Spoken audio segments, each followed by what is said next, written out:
All right, greetings, good afternoon, good day, everybody. Haki Hamid, a success scholar. Thank you for tuning in. You're here on Raising Consciousness and Capital, broadcasting live on the Raising Consciousness and Capital page, as well as our Teaching Artist Institute pages on Facebook and TV, on YouTube, as well as our LinkedIn account, Haki Shkorami, as well on Facebook pages. So hopefully you are enjoying your wonderful day. I'm Haki Ami here, and we are coming up on the post U.S. Africa Trade Summit and many other amazing events. So we are going to be talking about East African Investment Tour. I have actually several brothers and sisters joining us here. So we're going to have us a good conversation. And I'm going to share the link for those to view it in the comment section. As you can see on our Thai TV page or our Raising Capital page, it's in there. So I'll share the Facebook link in a second for my guests. But I have Sister Kim Poole, who's on mute, but let me get her in, and Swantale and Sentwale and Sister Swatara and Sister. Yeah, I don't see your names, but hold on. Matter of fact, let me move my. Hold on, let me move my names. And Queen Mother, Dr. Yeah. Janelle. Let me put your name out. I can't see it. I mean, I know who you are, but I'm sorry, it's just I just can't say it like how I write it. Jabril. Yes, Yes. yes, yes. So, but oh, just heard something. But yes, it's a beautiful day. Good to see you all. And first and foremost, I know everybody on here. So, and Kim Poole, I don't know if you're aware of the sister, but I know she's been doing some tremendous work in West Africa, cashews and other products, of course. But I'll go to you, Sister Swatara. You can kind of open up for us since you will be coordinating and working with the Teaching Artists Institute with this investment tour. And you and your husband, you both left the United States. Well, first you're from Detroit, but you lived in Houston area, and you went first to Tanzania and then to Rwanda. And so I'll let you open up and just share a little bit in terms of this investment tour as well as some of your experiences of being a repat. And I think that's a very unique opportunity that we have because you are there and have been there consistently. And I'll let add on to Sister, and Kim can come in as well. But I'll let you open up first while I start posting things in the link. Asante Sana Baba Haki. Thank you, all of you who are here on this panel. Thank you for coming and doing this. It is an extreme honor, and I'm just so proud to be in the number. Yes, we did leave America, and I'm so glad that we did at the time that we did for the reasons we did. Because the work that we can do, like you said, we're in a unique position to be able to facilitate these business relationships, investment opportunities, enrichment, empowering the economy all over the continent at the hands of Black people, African people of the diaspora. And in order for that to happen, or a way that that could happen, is for people they are familiar with to be here and tell them. It's one thing for somebody who was born on the continent and raised on the continent, and for them to, for whatever reason, go to America and tell someone about how it is on the continent and what opportunities are there. But when I speak your language, I was raised with you. I grew up in the hood in Detroit, Michigan. Like, there is nothing, I'm not an outlier. There is nothing just so extravagant about me other than my willpower, my determination, my love for my people. But we're the same. And I'm not telling anyone anything outlandish or impossible. This is very possible. And we know because we're here doing it. And so Right now, the U.S. Africa Business Summit, Investment Summit, Tourism Summit is happening right now, that you all are actively participating in right now. So I know, again, thank you for taking time out of that busy schedule to come be a part of this.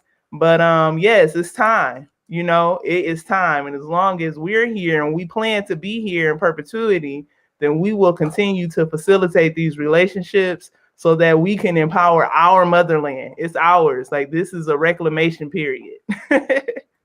Right. So my name is Sintwali Olushola. Not only are we here, but we brought our children from the States with us as well.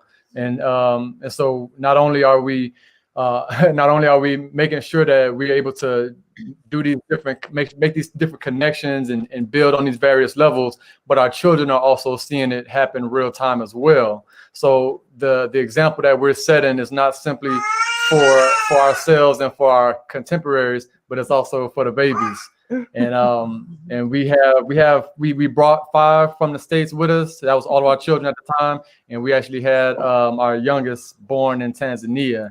And so she's part of that connection, that bridge that we've been building. And like Swatara was saying, part of our purpose is making sure that people are able to have a bit more assurance in making these investments, because instead of being able to just trust somebody that you're not quite sure that your money is going to be appropriated properly, you would be able to understand that we're here, we're living, we're not struggling or hurting like that, so we're not hard up for cash. So the opportunity to have that level of trust is a lot more available relative to a complete stranger, somebody who can't relate to folks coming up from the States. That's part, like I said, that's part of why we're here. And it's vice versa as well. You know, we've built relationships with brothers and sisters here where they're like family. You know, we're able to be on the ground and vet different businesses who are seeking investment, who are successful on their own, but would like to partnership with African people in other parts of the world. And so we're also uniquely positioned to facilitate the relationship the other way as well. But we'll stop talking now because there's other people on the panel. Yeah. Well, let me go to Dr. Jabril, Queen Mother. Yes, and we appreciate you joining us here. I mean, I've known you for a few years now and admire much of your work. And you taught Howard a little something I know about you. I don't know if you're still there or you're doing your. I know that you've been focusing on some West African countries in terms of, cashews, but I know that cashews is a big thing, like in many different parts of Africa. So just open up and share a little bit about yourself, and then we'll come to you and let you share a little bit about the Teaching Artists Institute and Ty Taurus. Okay, greetings everyone. Etison.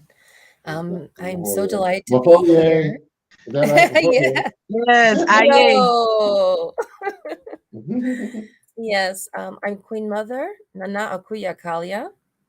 I am a Queen Mother for the Brong Kingdom, twice installed and elevated to the highest level of the Royal Kingdom in Cote d'Ivoire and Ghana. So I'm coming to you in that capacity. In fact, it is in that capacity that I got to meet wonderful Swatara. Swatara's sister married someone from our kingdom, and I was there to bless the wedding. So it's just really full circle how all this comes apart. So Swatara and her family are part of the Royal Kingdom, which is the kingdom where all the Adinkra symbols originated. So the Gianyame Sankofa, that is the kingdom where I'm Queen Mother.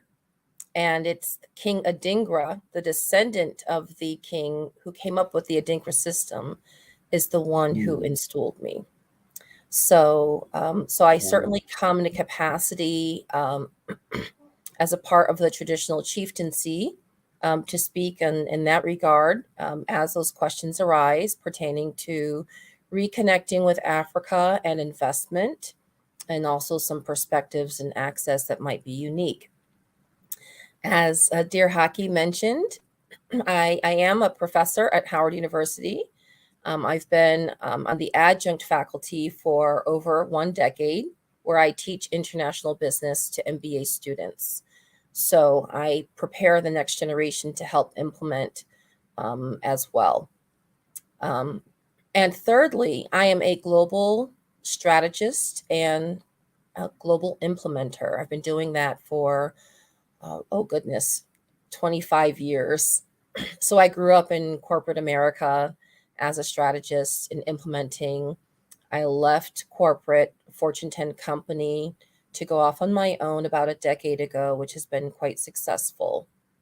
So a lot of what I will share with you when we talk about investments, I'm trained in the area of business and always saw it as a building block tool, and I'm able to help implement that. As was mentioned, currently, yes, I'm working to restructure the cashew sector, which is a billion-dollar industry in Cote d'Ivoire. And because of my stool in that region and my work, I'm often and happily associated with Cote d'Ivoire and West Africa. But I will share with you that I've been going back and forth to the continent for 30 years, and that I have worked in every region in the continent. So I'm quite familiar with certainly East Africa, North Central, Southern Africa as well. So that's my background. I'll be happy to entertain questions. I applaud this effort in terms of reconnecting. I will end just by saying that when we speak about diaspora, it is not just recent expats from a particular African nation. And I have observed that there is a shift or a redefining of what diaspora means. And really, that's what you would call an expat, or maybe a new immigrant community. Very valuable, very valid. But I think it's also important to understand the inroads of those who have left the continent kicking and screaming and have really never forgotten or feel compelled for that desire to reconnect. And that certainly is me and many of us as well.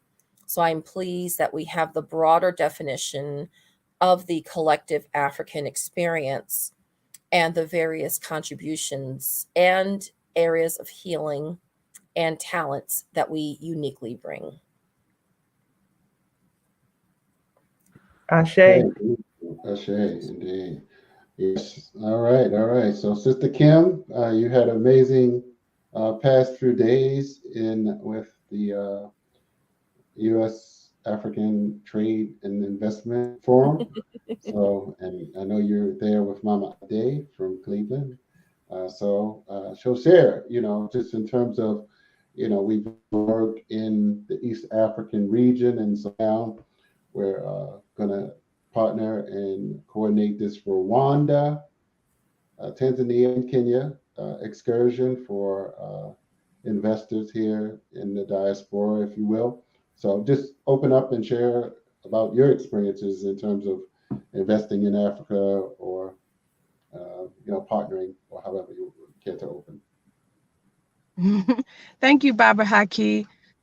First and foremost, I want to acknowledge that our time with the U.S. Africa Trade and Investment Forum is not over. This conversation is very much a part of that. We'll be sharing this conversation with all of our colleagues. We've invited them to tune in to watch it live, and we'll make sure that they are aware of those that want to promote their business as an opportunity for investment. The new form of enslavement is a lack of knowledge, those that know and those that do not. And so our organization, the Teaching Artists Institute, and Ty Tours, the for-profit arm of our work, is vested in making those connections, being that bridge. I'm an artist. And though we do business on an international level, I will never tell you that I'm the expert, right? We learn new things about how to be sustainable in our work every year.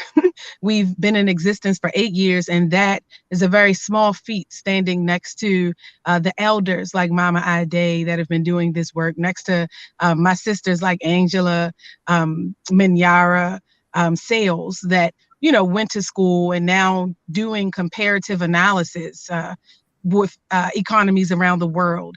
But what I will say is that as an artist that's been working internationally with our organization for the past 8 years, and also doing that work individually for over 15 years, that we have learned firsthand the importance of connection and partnership with the right people the first time. What we've learned over this process is that small entrepreneurial ventures, they don't have the money or time or resources to fail. And so it's very important for us, especially grassroots connections, startup initiatives, that if you decide to work on a continent, that you're in a network of people that at least have the capacity to say yes, even if they say no to your initiative.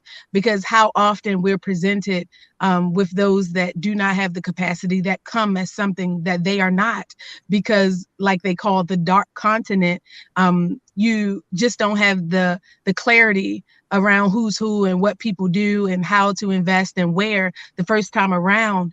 Even some of the entities set up by the government that are there to filter investments, like investment centers, etc., take percentages of deals that happen that are unnecessary, and unnecessary financial hardship for startup initiatives from the diaspora.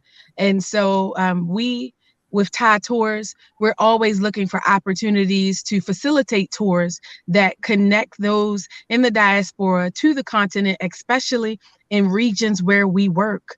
We're not a tour company that's like any other, because we're only doing tours to places where we work all year long. So that gives us a unique advantage, because we know the people, we know the ethnicities, we know who's who, because we're working with them whether you come on our tour or not.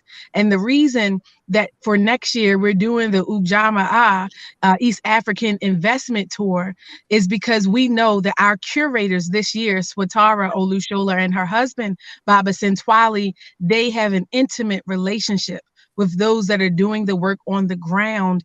And through their own personal experience, they are a testament to what it means to pick up everything and to no longer read about it, to no longer watch YouTube videos about other people talking about it, but to put your money where your mouth is. And they did it with their babies, their most precious resource, in tow. And to me, that is a unique level of vulnerability.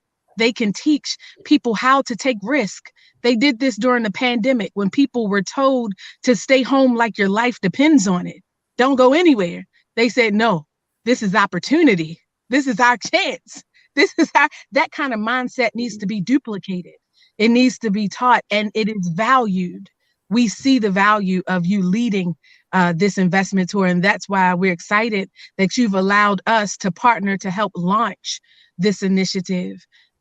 You are one of many initiatives that we have invested in to help launch. We, as an organization, through our tour company, we take businesses from ideation, just concepts, just conversations, and then we scale them, not just nationally, but internationally, from idea to the packaging of the curriculum, the cultivation of those ideas. Then how do we deliver? How do we identify your target and your messaging? And now how do we put what you talked about, what we developed in best practices, to practice, right? Now we're going to also be with you and partner with you, walk with you while we test this model thing out and make sure you go from ideation to launch. And so that's what the Ujamaa East African Investment Tour is. It's their life skills, what they have lived, packaging that experience for consumption so that other people can live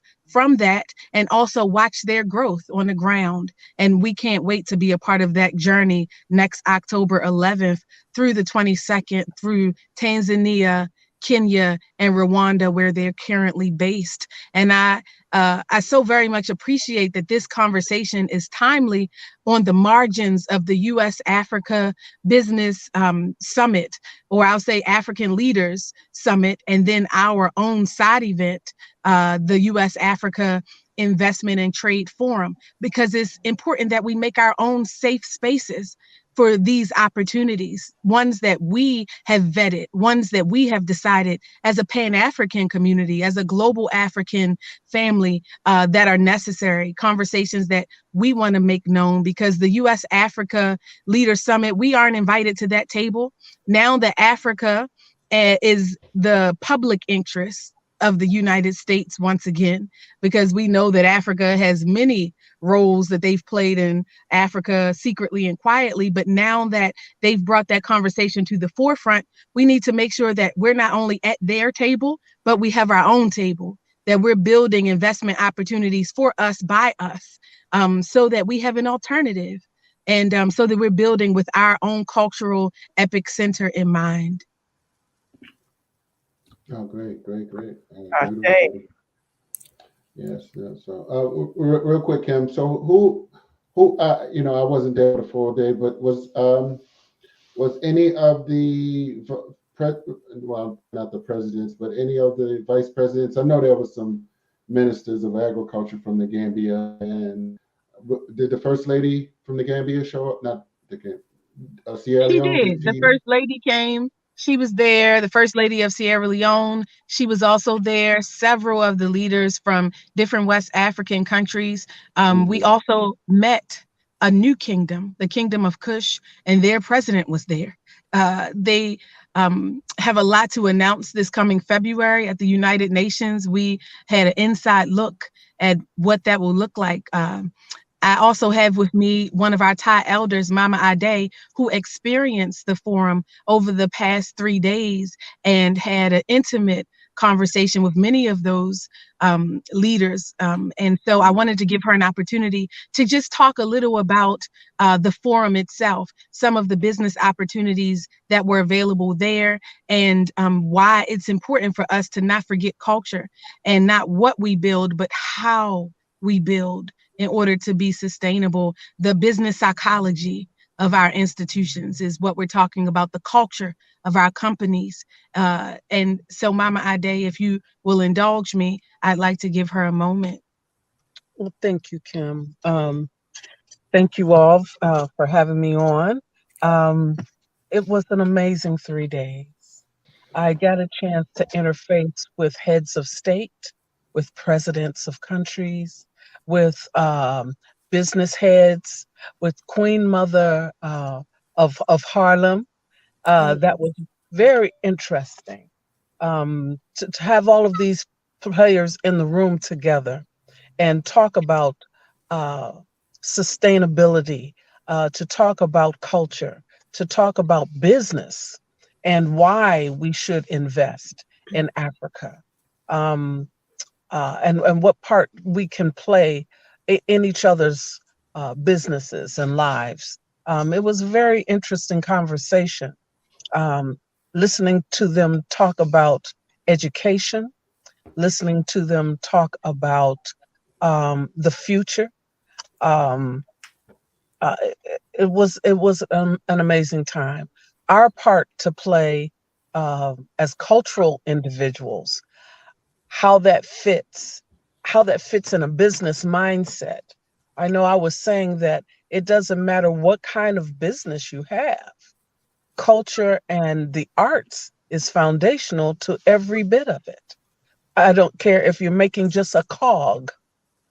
It is the design of the cog. That's creativity.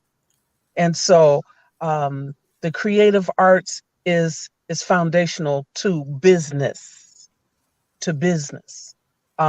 Color, design, all of that is foundational to business.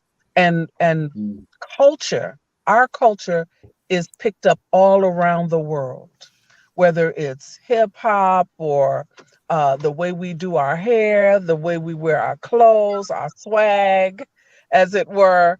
The world revolves, using our spirit and our cultural acumen. And so that is leveraged as business. Our movies that we make. Black Panther just outgrossed any movie that has been made. And we need to continue to tell our own stories, and employ our folks when they did The Woman King. All of those wonderful actors and presenters being hired. We need our own studios so that we can tell our story, our own radio stations. So at any rate, I don't want to belabor the point. I do want to just say what an amazing weekend to be able to discuss these things and talk about that. Talk about repatriation to Africa for those who want to do that.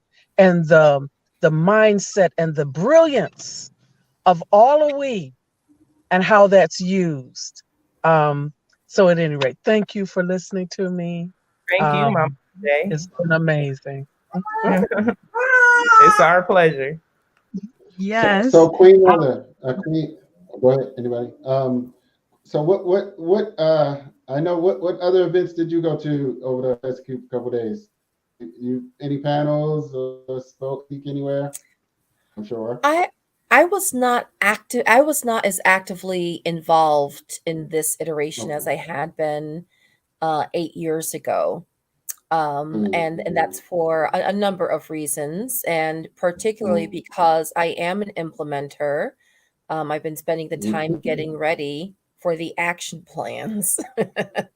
You know, some of us are connectors, and some of us are thinkers, and some of us are doers, and we all have collective roles, certainly to play. With that said, I did participate with the Bill and Melinda Gates Foundation earlier this week, talking about agriculture and agribusiness. And it was really quite dynamic because some of the AGRA upcoming conferences will actually be held in Tanzania.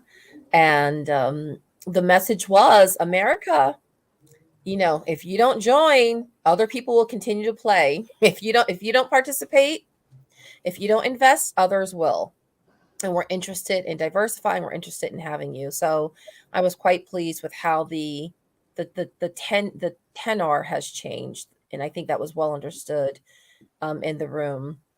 I also participated in investment meetings at the Embassy of Cote d'Ivoire with the Prime Minister, and so really discussing ways forward in terms of investment and what those strategies look like, which I think are quite sophisticated. So, you know, for example, one of the terms that you hear is local content. So when you talk about investment, if you are a foreign direct investor, right, there's this need to engage local people, local hires, right? And we know how youthful the African continent is. And so in the case of Cote d'Ivoire, for example, the investor can get tax incentives based on doing what you might call the right thing. So you are not compelled to hire local content, right, or your local workforce, but you receive a 2% corporate tax deduction if you do. You are not compelled to hire Ivorians as management teams and in leadership capacities, but there's an additional 2% tax savings if you do. You are not compelled also to have an Ivorian co-owner, but there's an additional 2% if you do. So that's an example that I think is quite smart in terms of addressing and incentivizing issues we haven't seen with other partners when it comes to local content, engaging local management and leadership, and even real partnership and ownership. So that's an example. So yes, right now I'm quite deeply focused with Cote d'Ivoire, as they are, have been ready to engage and implement. And so certainly I continue to work with other countries, but I tend to speak on the actionable results and not so much things that are incubating or in progress. So there's some work that I've been doing with Central Africa Republic. For example, there's some exciting work that I'm doing now, and our team is from Nigeria, South Africa, Canada, and the US, for example. So it's just really exciting. And I would say that we have to go deep within a particular country. As Sister Kim mentioned, there's so much diversity with the ethnic groups. It's important to understand the lay of the land. Once you have a model and once you understand that community, you are then able to scale it, or you'll be invited to other countries and other communities with your investment, with your product, project, or know-how. So the other thing I would like to say, particularly as most of us are, of African descent, is that on a spiritual level, we are often drawn to where we may have ancestral connections. We may or we may not know this. And so while we might feel a kindred connection or drawn to certain regions by virtue of the people or the culture or what they're known for in terms of what they produce, but ultimately there should be a level of synergy and connection, of mutual welcoming in the environment where you are. And I think that's something that's very important as well to consider. So thank you. I have a Yes, question, if I may. of course. I know you spoke about work that you've done in other regions of Africa Yes. as an implementer, but you ultimately chose the Ivory Coast. And I would like to know why you chose the Ivory Coast, how you came to receive your installment twice. And yeah, we could just go with that two-part question. Okay, I will say, well, I will say that Cote d'Ivoire chose me. So the story is quite phenomenal, where I'll tell the brief iteration of it. But I was on the official advisory council for AGOA to help get it extended the 10 years. And it was quite an uphill battle, but ultimately we were successful and we got Congress to pass it. In that capacity, I was invited to speak during the AGOA conference in Libreville, Gabon. When I spoke very candidly. Someone who I'm not just on the policy side. Again, I am, I do work, whether it's at a multinational level, whether it's grassroots. I'm in academia, so I know education. I've always been at the touch points of sectors and industries. And for a long time, people didn't understand what I was doing, but they now understand how the intersection of all of these converge. So nonetheless, I spoke at the AGOA conference, and there were some women from Cote d'Ivoire who came up to me who were quite compelled by what I said, because it was not the normal, conversation. And as it would be, they invited me to work with them on some initiatives. And we certainly clicked, and we started to do some great work, which became a success story with the US State Department just 6 months later. A year and a half into our engagement and partnership, the Ivorian woman called me and said, Professor Kelly, we are so excited. You've been a great partner. You've worked with us for a year and a half, but you've never seen a shea tree. You've never been to Cote d'Ivoire. So women have gotten together and we got you a ticket. You're coming.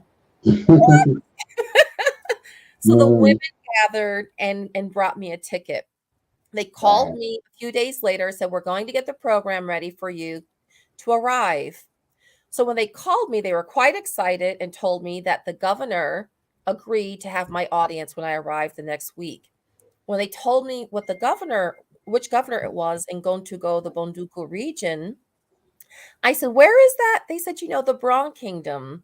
I had just received my DNA back, and I had been working with my ancestral land for a year and a half, and none of us knew. Wow. And the women had come together. Yes. And the women had come together to get me a ticket, and I was to arrive the next week. Wow. Yeah, exactly. It's amazing. So when Mm, I arrived, I was actually crowned when I arrived. mm, And as I found out later, there was a legend that how they knew the next Queen Mother was coming.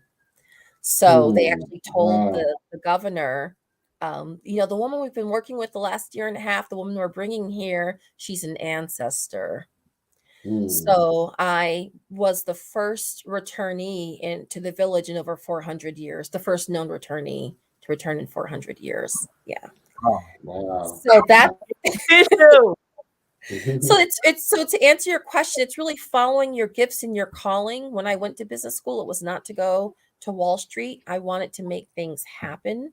I wanted to Mm, have large scale impacts with my work. I was a consultant to the international development community, but they tended to do projects at a very cottage industry, which was not really scalable and did not necessarily have the economies of demand for new market access or entry. So I wanted to do things at that larger level, and that's what we were doing. So ultimately, I was installed again where my crown was elevated to the royal kingdom, which encompasses Cote d'Ivoire and Ghana. So it is divine. If you feel compelled to invest, please do so. I did not know that I was walking into my queendom mm, by doing this, because I was serving when I was on the advisory committee, and I was really getting to know the woman. I did not speak French at the time. It's my fourth language. So, all things are possible. So why Cote d'Ivoire? Well, it has always been a business centric kind of country. And so naturally with my professional background and skills was certainly welcomed, and also as the first foreign born queen mother in the country. So there was a mm. level of trust and acumen there. Wow. Mm, And so because I look at large scale, as you know, with Cote d'Ivoire being the number one exporter of cocoa, and it used to be pineapple and cash, all these mhm, other things, they're able to, they have a readiness for the level of culture shift at a national level that is necessary. And so we are looking to use that as a model to inspire for agribusiness and to scale across the continent. mm. And you all recently crossed over into, well, I don't know about crossed over into, but did you recently open a manufacturing facility to kind of get rid of the middleman as it pertains to cashew processing and Yes, exporting? I did not open a factory myself. What I did was help to train, audit, and certify all the factories across the country so Mm, that they would have the capacity and the certification for direct market access. But yes, I am also certified to be a foreign supplier vendor, which means you have to have a touch point here in the US once you export. mm, So we do have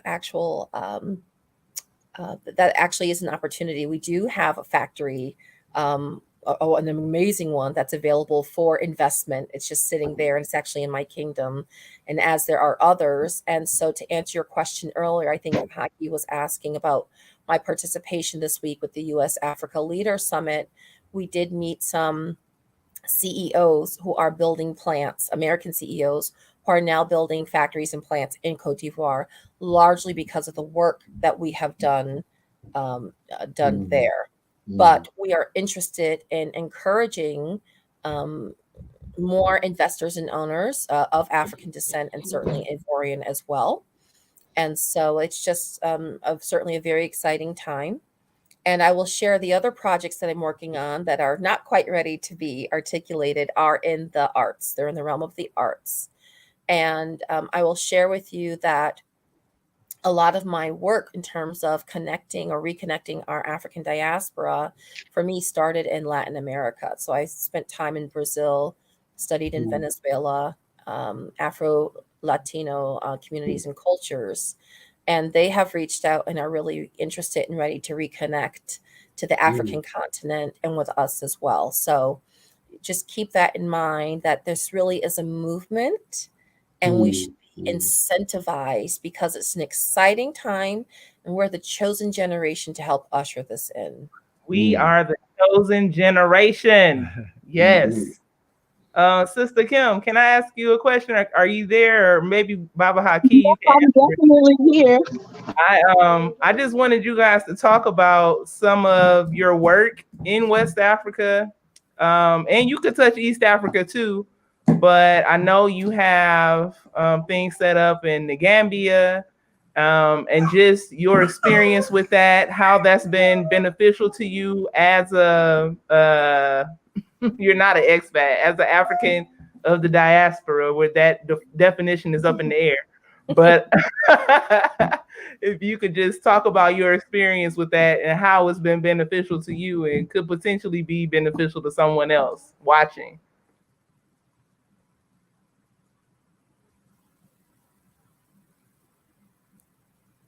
I think you're muted. I'm talking. Baba Haki, did you want to go first? No, well, you can go. She mentioned the Gambia first, so if you wanted to start, I mean, you can start the whole history, if you will. And the Gambia, she mentioned the Gambia, so, and there were some Gambian delegates there, so.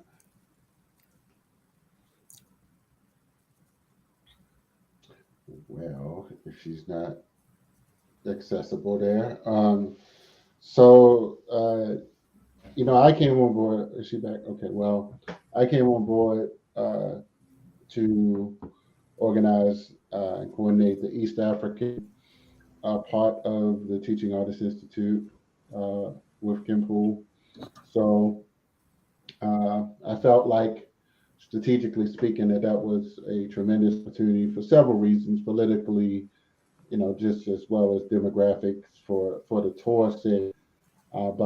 So we went during COVID, and actually, as you know, Tanzania was like the only country. Well, someone said something about Madagascar. Is that true? Was that they opened as well, right? I think you all might have mentioned that about the countries that were open.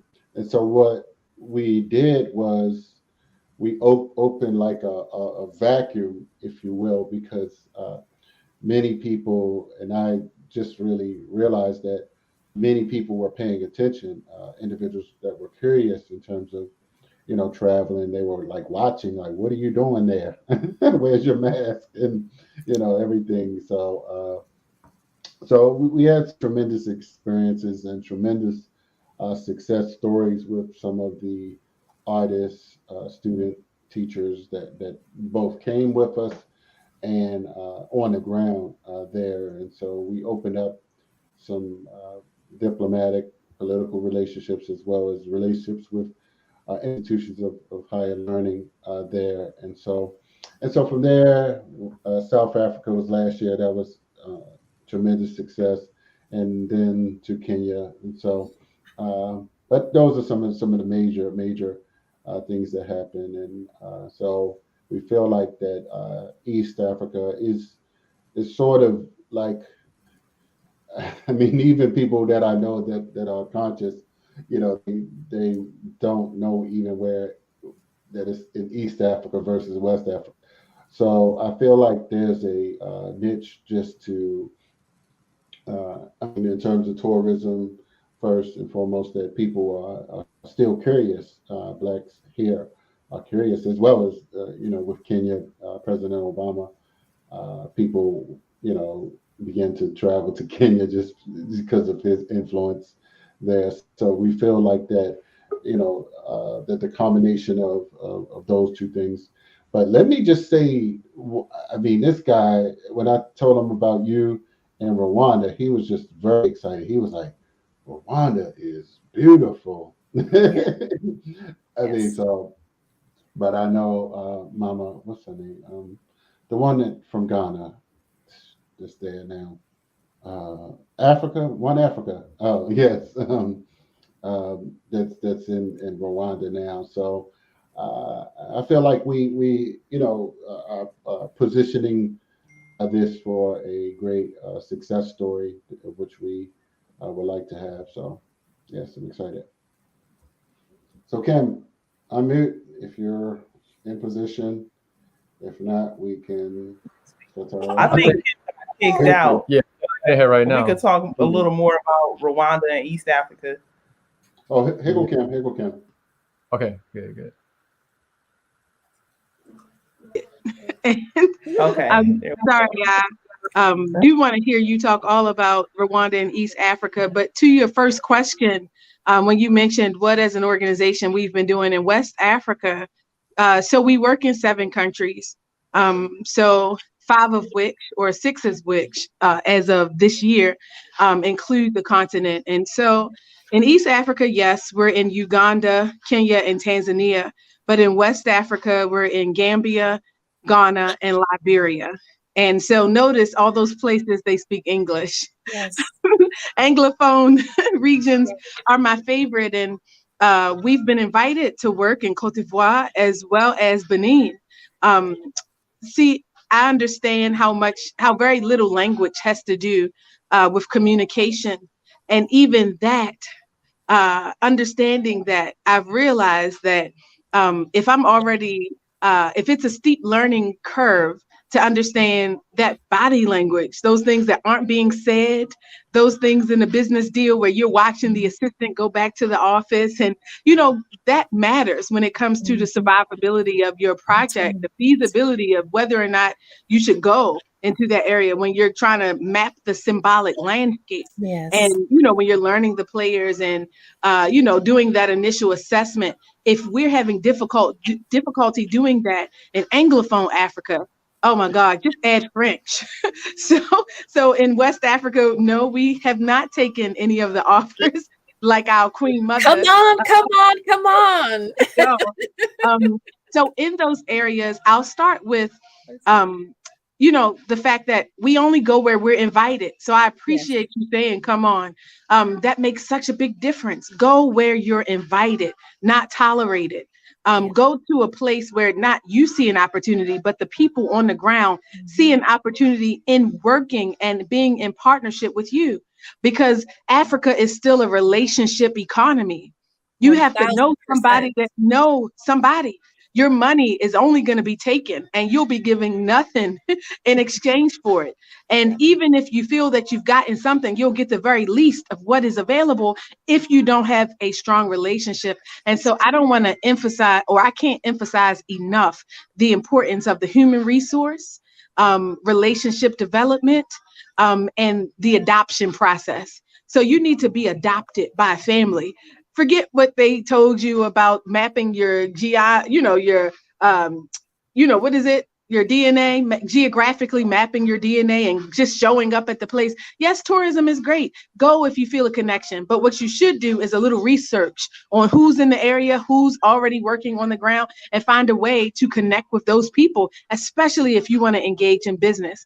So in West Africa, that's exactly what we did. We were invited. In Ghana, we were first invited by the Musicians Union. And I'm an artist. That's the reason I first started coming to Africa. They asked me to perform. And I'm not Beyonce. I'm not Jill Scott, not even Jill. But they didn't care. They thought that my music was great. They invited me over to perform. And, it's very different when you see growing up the narrative, the misinformation campaign that they give to us about opportunities on the ground in the continent. And I grew up watching the same things that they showed you if you grew up in the US, just 10 cents a day. Just 10 cents a day for this child with flies flying around, their belly swollen with hunger. This was the narrative. So when I started to receive opportunities to perform as a underground artist on the Chitlin circuit, where all of my expenses were paid to fly in, I stayed at the nicest hotels. What? There are nice hotels, the nicest hotels? And then I got paid a couple grand. And there was a stadium full of people. I felt affirmed and acknowledged, and they appreciated my art. This kind of cultural exchange and empowerment was taking place. That got me interested about other opportunities available. So it was in Ghana that we began our initiatives, and we worked with the Ministry of Tourism and Culture. And I realized that I didn't want Delta to get the most money. I didn't want the hotel chain to be the best paid broker at the table when it came to our repatriation, that there needed to be other intermediaries, like just so happened to be ourselves, not at the time, but I eventually said, if we're going to come over here to do the business, if we're going to come over here to do the exploration and the feasibility studies and the symbolic landscape study, then I need to be a part of that transaction first and foremost, because we've been doing that. Getting emotionally excited about our newfound understanding of Africa and connections. And then everybody that gets paid at the table is European, or you have to fly to Europe before you can get to Africa, and everybody gets money but you. And so even though culture is the new currency, we have to create a culture of development and filling needs in our community. Who has the expertise in our community to fill the needs that we have to facilitate the business deals that we want for our future? And so we wanted to be a part of tourism, and we started that in West Africa, in Ghana. I can look back as far as 2012, our first initiative, our first trip, cultural exchange initiative in 2012 to Ghana with Mr. Rufus T. Stevenson and his initiative and the Ghana African American Association. We were invited to the Gambia by the Office of the President. By this time, our organization was established, and we established in 2016. Wow, I'm getting old, y'all. So November of 2016, we established this work. And no, I'm not going to go back another year. Okay, I am. It is November of 2015 at Coppin State University with the Department of Visual and Performing Arts. That was our first teaching artist delegation that was trained to help facilitate these connections, trained as cultural emissaries, as translators in this international business landscape, first with their own understanding and then to help translate, so to speak. So we were invited by the Office of the President in the Gambia to come and develop what we call an Art for Social Transformation District, to explore what it would look like as consultants with them to have art integrated into other sectors of societal development.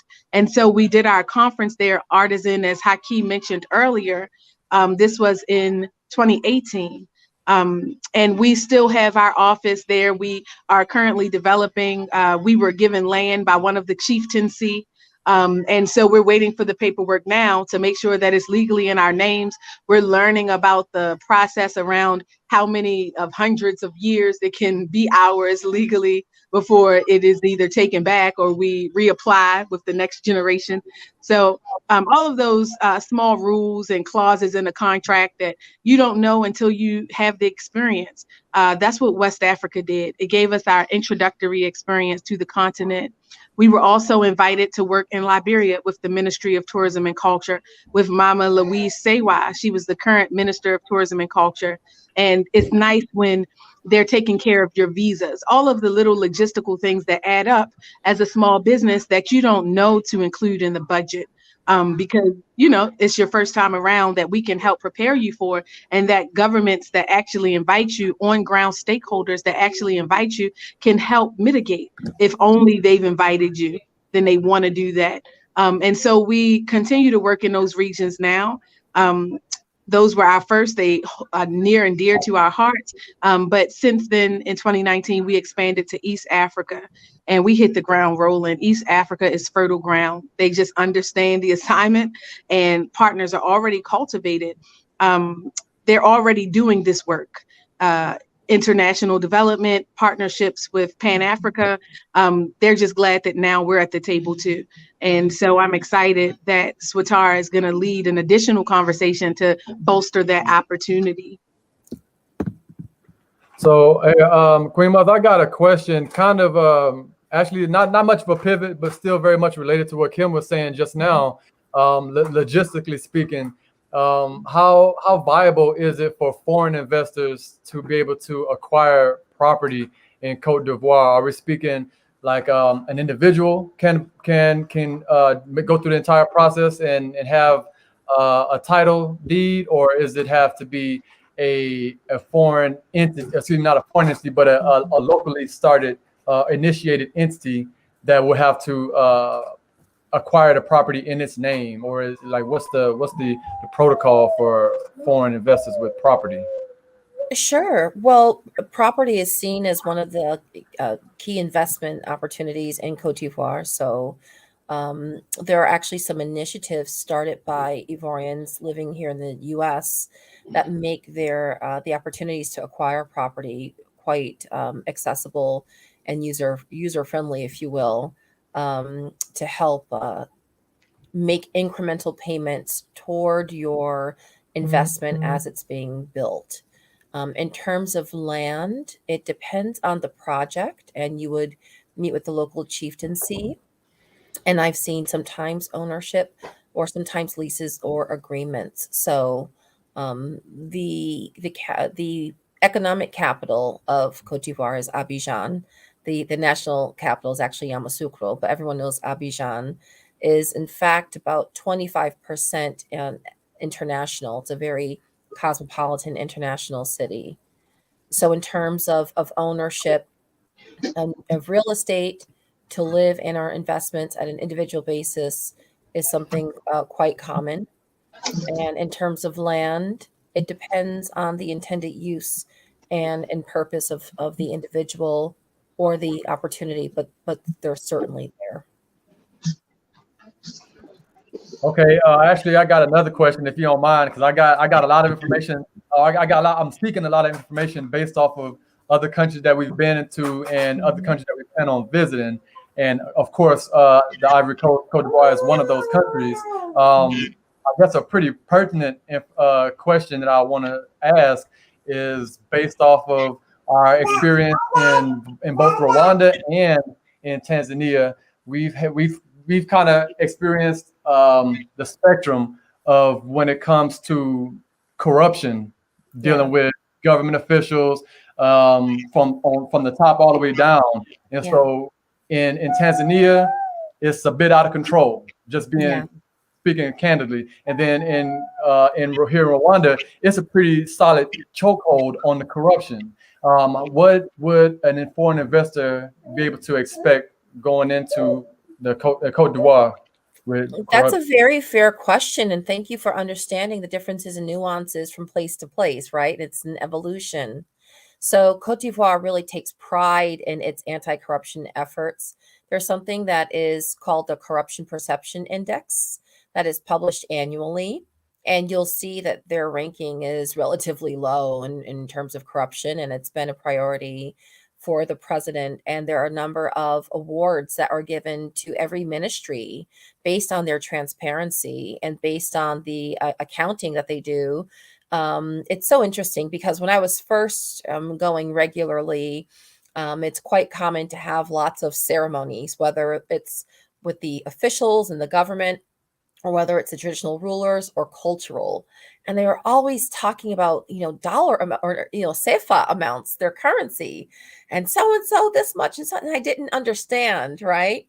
But that's the level of transparency where if there are funds to be given or if there is a budget, that publicly it is announced who is getting what.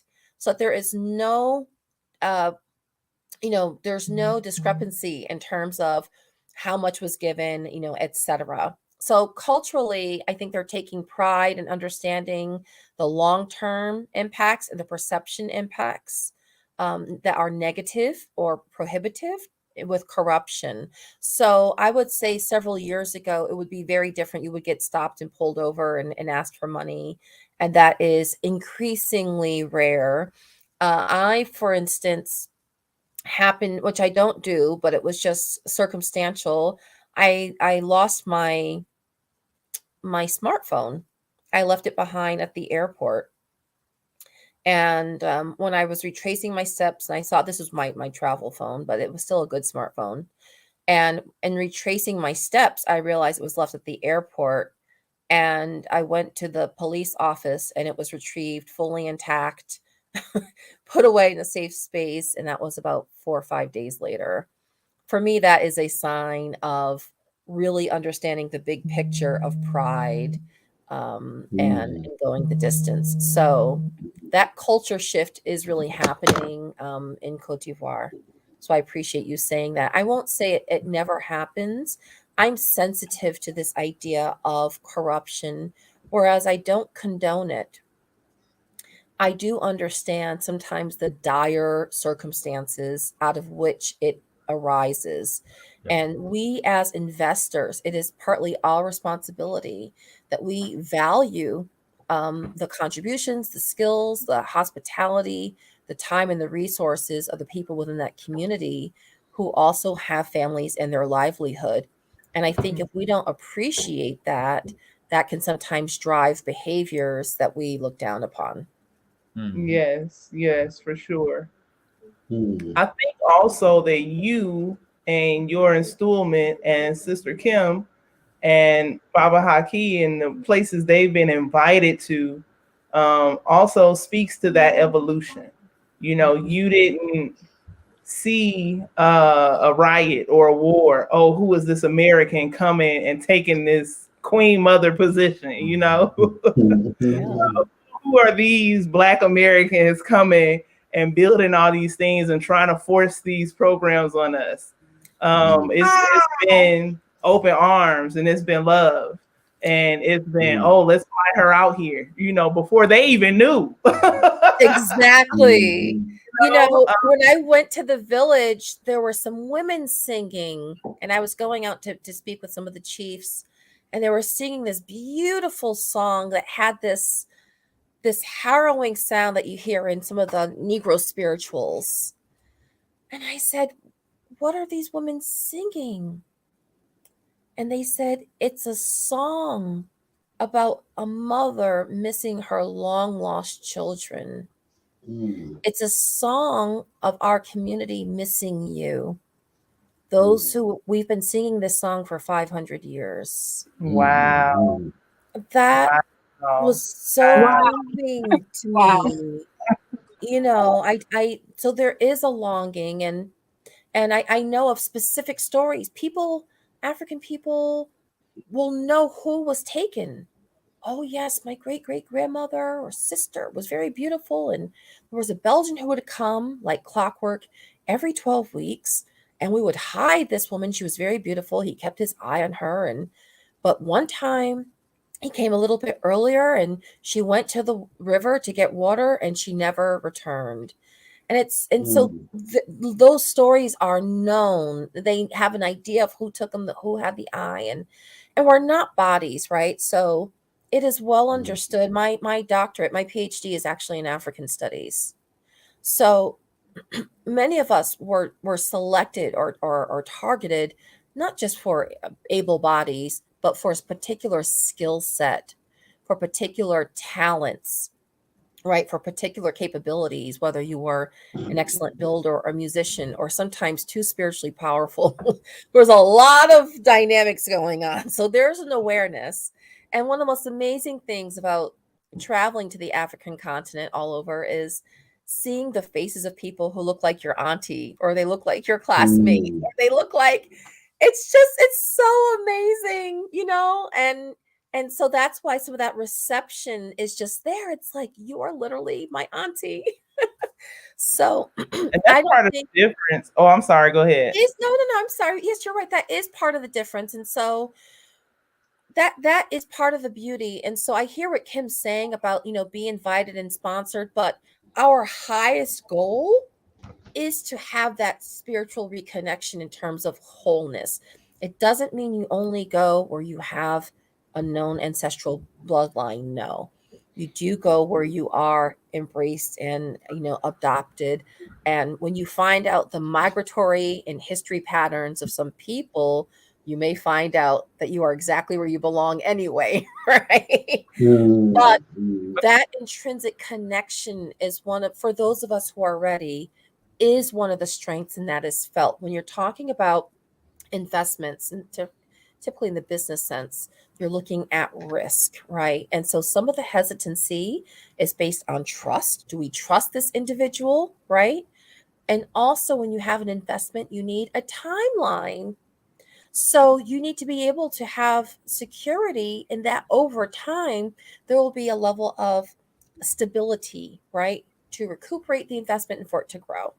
And if there's a perception of changes of regime or takeovers and all these things, that makes it very difficult in that risk assessment to do that investment. So it is about relationships, right? It is about relationships. It is about connections.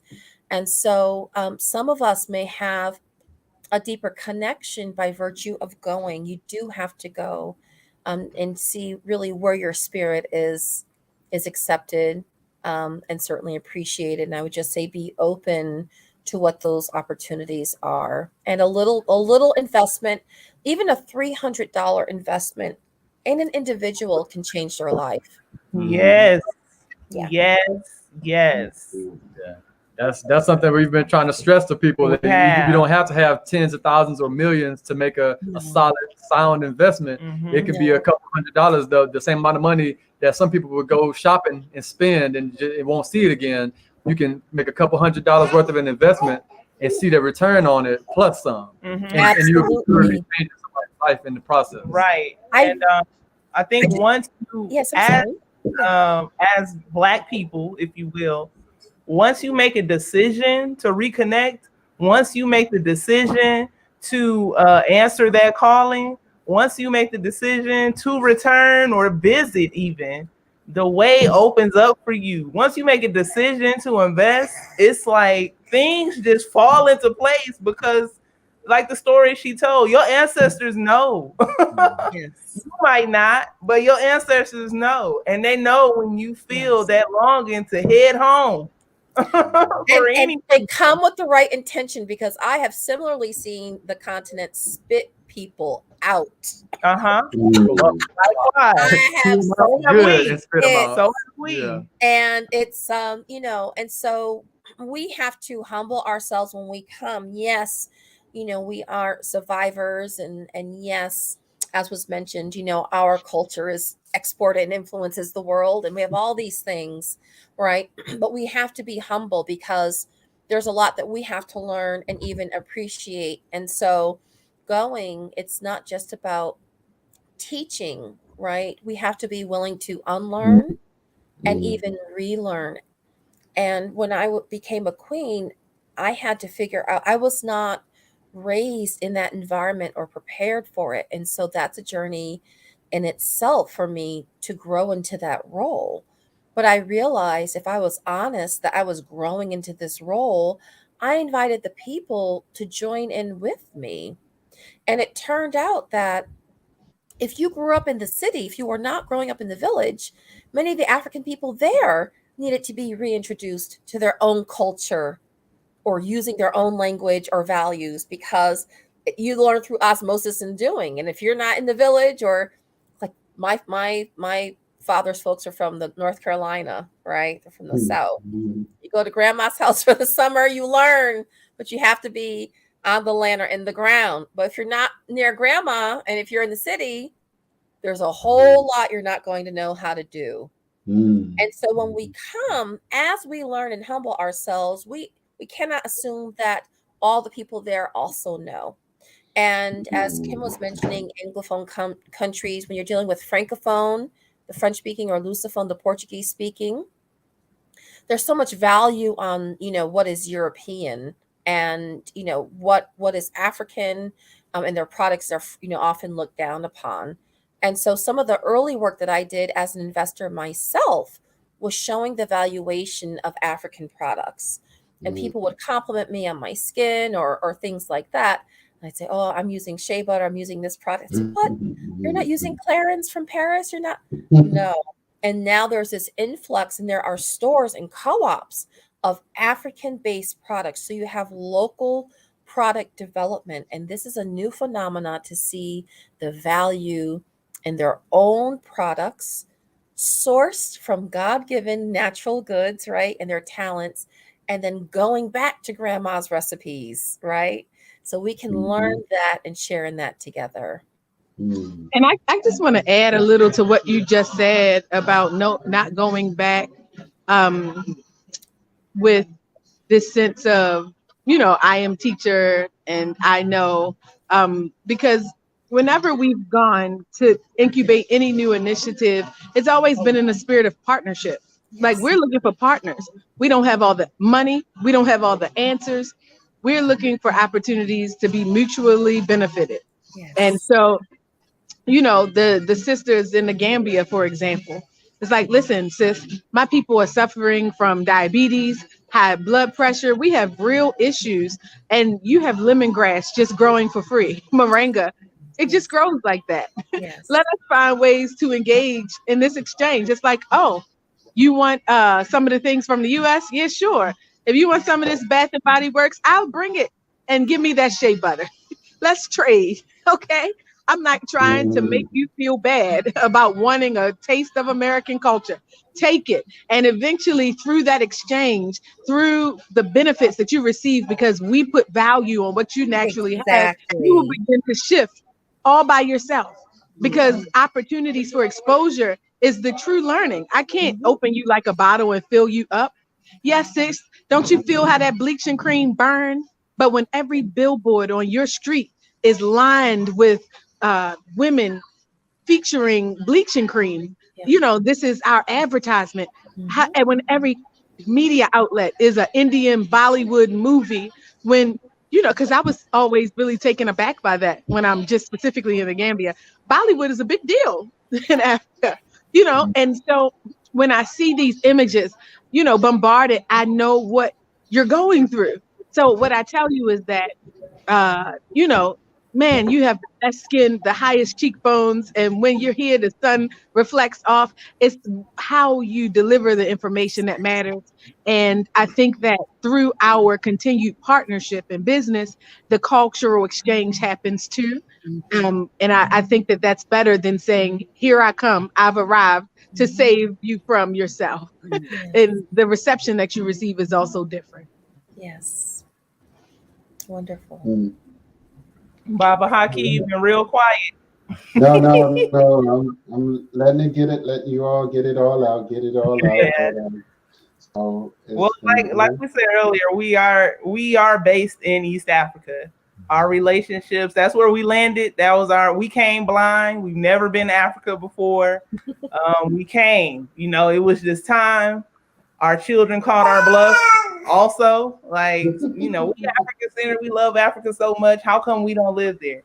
And we have a good spot. So that further catapulted us across the water.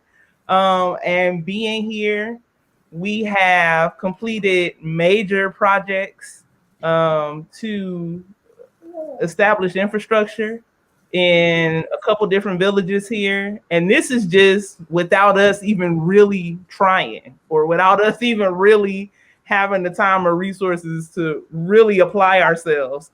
This is what happened with us just seeing it. It was like, oh, that's a problem that needs to be solved. I saw you brought clean, fresh drinking water. I am so amazed and proud of you. Absolutely. And so that happened twice. Yeah. Okay. One of them was over time, we're able to publicize it and raise money. And one of them had just a single donor. And so it was able to happen, you know, quick. Nobody really had to hear a whole lot of hoopla about it. We just made it happen. In an indigenous Maasai community in a village called Mtoambu. And Baba Sintwali oversaw both projects. Wonderful. Very similar. We've got villages that need more water. We're bringing some. We've got plenty. Yeah. So, you know, coming out there, surveying and seeing where the water supply is, what's possible, what needs to be cleaned, how it can get where, you know, what's the most strategic way to implement this. Yes. That's what we do. Also, and it's not specific to water or electricity. We also put electricity in a village called Kwanakoli. Kwanakoli. Yeah. So we actually had a construction project there that is almost complete. Part of it was bringing electricity to the structure, and in doing so, not only did that give the capability for others who didn't have the means to get those electrical poles and the register for the whole process, but it also increased the property value. So if any resale was to occur, then they're gonna make how I don't know how much, it's untold amounts more than what they would have made otherwise had we not started the project. And related to that, related to everything we just talked about, was a very invaluable brother who I was working with out there. When I say this brother basically made Tanzania look good, because he did his best to not only put forward his best effort, but he was honoring his father. That was the main thing. He was honoring his father's name, doing everything he could to make sure that we were getting a fair deal, and that we were learning in the process. So at some point it was I would go to the market with him, or I would go to a vendor with him, and then he would go, all right, bro, you go see how well you can do. And I would have to speak the broken Kiswahili that I do, and be able to manage and my best to get good prices and be able to build relationships with people. And I really feel like without that brother, we would have had a much rougher time. And that was based off of a connection that I had already had growing up from the States in Texas. A brother who had visited Tanzania a couple years back, he had set up that relationship, and I was able to benefit from that same relationship. And so I'm still very close to the brother today, and we work together to this day, and like invaluable. And so that's to say, if anybody is considering coming, not only are we here, all these people on this call are here, but being able to have a reference for somebody who is already on the ground in the country is a life changer, because it's going to be the difference between a good experience and a bad experience. I would just like to say so many blessings to you and upon you. Blessings for all that you are doing. May you be fortified, and may it multiply as you are stepping out on faith. Yes. This is healing in action. Yes. And by virtue of the work you are doing, you are literally removing the excuses or reasons to not invest or to not come. Yes. Infrastructure is not there. That is the case. In business, particularly in technology, there's a saying, garbage in, garbage out. Yes. If you are having clean drinking water accessible, you are able to produce that much higher quality product. That's right. Right? Yeah. If you have the electricity, you're now able to do some of the small scale manufacturing activities and increase the safety of the community, etc. So I'm just so delighted, and thank you for inviting me to be here, as you are just, your journey's been beautiful, and it's just beginning. Harness that power and the sacred charge that's been, put inside of you. Absolutely. Indeed. Absolutely. We don't really know another way to operate. Yeah. Sister Kim? Yeah, I just wanted to add and bolster what Queen Mother just said.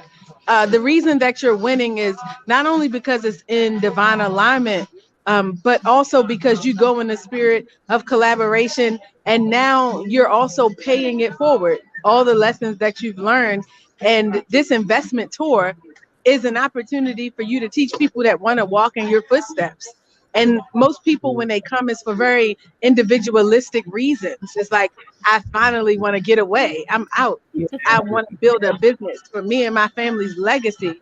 I'm sick of America, or I'm looking, to make the most of my hard-earned cash. And you guys, every initiative you do, from Tanzania to Rwanda, when you came with us to Kenya, it was always about working in the spirit of partnership, collaboration, and giving back. And that makes the difference. The energy around your initiative makes the difference. Looking into the community, finding needs and filling it. That is real business development in the African worldview. And we have been culturally derailed. We're looking for capital without end, business that scale and scale forever, just grow without, any understanding of community balance. And so I feel like you are looking to build something that's sustainable, that's based on African character, the best of who we've been historically. And that's why you're winning. That's why you came blind and was still led in the right direction. Because even though you couldn't see, there was a higher power and energy that was watching and looking and guiding on your behalf. I have to understand and know that, not on a deep spiritual level, but by the results that you've been able to make. If you don't believe in ancestor, if you don't believe in spirit, if that's too deep for you to vibrate with, look at your family, Swatara. Look at Baba Sentwali and look at the outcomes and results that have been produced out of nothing. That Out is of what nothing. people use. Yes. Out of Nothing. throwing darts at a map and saying, oh, your country is open, we're coming, and you've succeeded. And now you're leading other people down that path. That is the result. That is the proof that you're spiritually led. And we're glad to be in partnership to help launch this initiative. And we're glad to be family with both of you, all of you, all three of you for Yes, sure. indeed. And I want to Yes. make it clear for those who are watching who are thinking, maybe I want to invest in Africa, but they're going to East Africa and I'm looking at the Queen right here. I think I want to do something in the Ivory Coast, or I'm looking at Kim and Baba Haki. I think I want to get into what they have going in Gambia or Ghana. You can do that. Like, we're starting. This is our inaugural tour. We're starting in East Africa because that's where we are. And we want to show you what we've built. You know, we want you to come and see on the ground. We want you to meet the people we know, the good people, the good relationships, the ones who are worthy of investment. It's normally the people who deserve it that don't get access to it. Yes. So we want to change that and put the right people together here in East Africa. But that doesn't mean you can't hit us up, contact us and say, hey, I have, XYZ, and I think it would do great in the Bronx region. Or, I think I could really facilitate something happening in Teaching Artists Institute Gambia or somewhere else. Don't think that we only want to talk about East Africa right now. This is just where we're touring next fall. We want you to come see next fall. Yes, absolutely. Come to the interest meeting. Go ahead and start your installments or pay in full if you got it. We'll make it happen next fall. But you also don't have to limit yourself, because we do have relationships, as you can see, in other places, and they are just as good as yours. If you are ready, if you have a viable initiative, and you come with the right intent, because like the Queen said, without the right intent, you will get chewed up and spit out. Okay? Chicken bones. Don't do that. No. I'll thank you so much for that. And we need to have you come to Cote d'Ivoire. So we'll have to get you on that schedule. And don't let the language intimidate you. Learning English. Absolutely. I'm a language learner. Okay. Yes. Since we made the decision to come to East Africa, I immediately started learning Kiswahili, and I'm about 80% through now. Like, I can hold it down. And so we speak variations of tree in Cote d'Ivoire as well. So if you have access to Ghana tree, that can take you very far in Cote d'Ivoire as well, beyond the French. And a lot of them are learning English because they're ready to connect with us, because we as Americans weren't really there, but they're quite interested. So we'll be able to meet in the middle. Oh yeah. Okay. Well, I just want to, before we go, I know we're wrapping up. I just want to emphasize again that this conversation is on the margins of the U.S.-Africa African Leaders Summit, and definitely a part of the U.S.-Africa Investment and Trade Forum. And it's important that we understand this conversation in that context, because as the U.S. publicly expresses their newfound interest in this, I'll say in this recent time, to work with Africa, it's important that people know that we've already been doing this work, that we're on the ground. We didn't get an invitation from the USA to come, but we did get an invitation from the continent to do this work. And so that doesn't have to be your intermediary. If you are interested, you don't need to go through those outlets that never wanted us at the table anyway. So, consider this tour as that alternative. Absolutely. Absolutely. Our table. We have our table. If anybody, I know Kim just kind of said hers, but anything you want to say before we go, like final words, wrapping up from Baba Sintwali, Baba Haki, and Queen Mother. Here I go. So our goal is growth. It's an imperative. Like if you got, not only if you have children, but if you have grandchildren, or you want to shore up your future to make sure you can retire without still having to work or without struggling in your retirement. That's part of what we're here for. The planet is big. You don't have to feel stuck to America. There's many different places to go. If coming to an African country isn't your thing, at least get out of America and see what the world has to offer. There's many opportunities all over the place.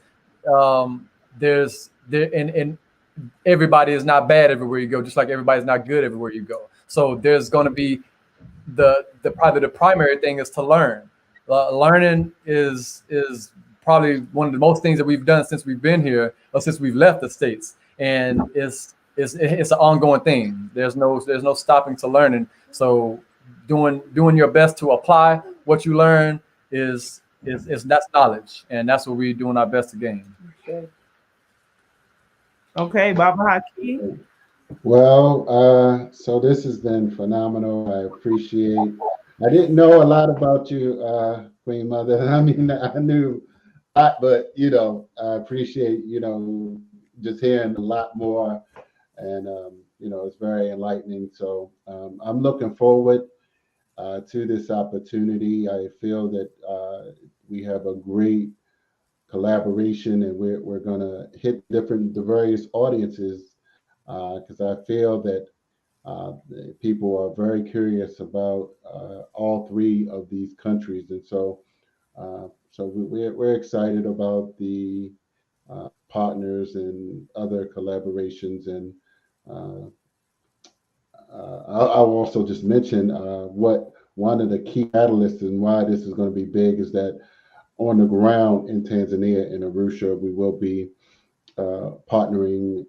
There's an East African Chamber of Commerce conference that will simultaneously be going on. So we're going to really have you all connected, those that come with the right people on the ground. We're going to get the best knowledge on the ground, and from some conscious Black people who are from here. So that's right. I want to mention before we get our last words from the Queen Mother, one of our current projects going on here in Rwanda, and I don't know, I'll try to put a link in the comments or something before we go. But we are in the process of building a literacy center in a town called Gashora. And Gashora is maybe an hour outside of Kigali. And there's not a whole lot of infrastructure there.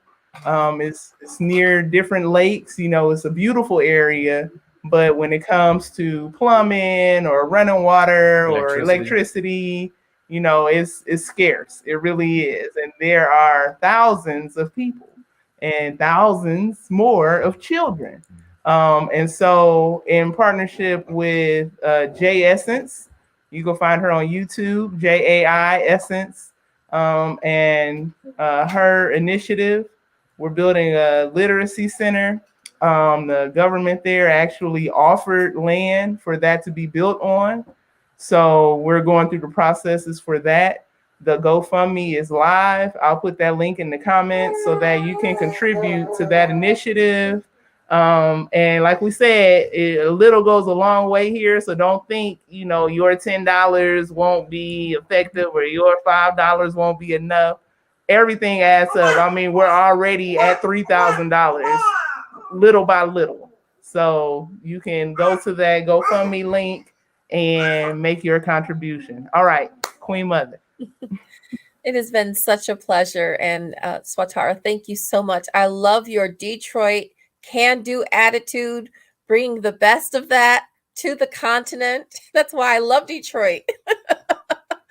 It's just believing in it. And speaking of believing, for those who are listening, Believe in your gifts, believe in your idea, believe in your desire.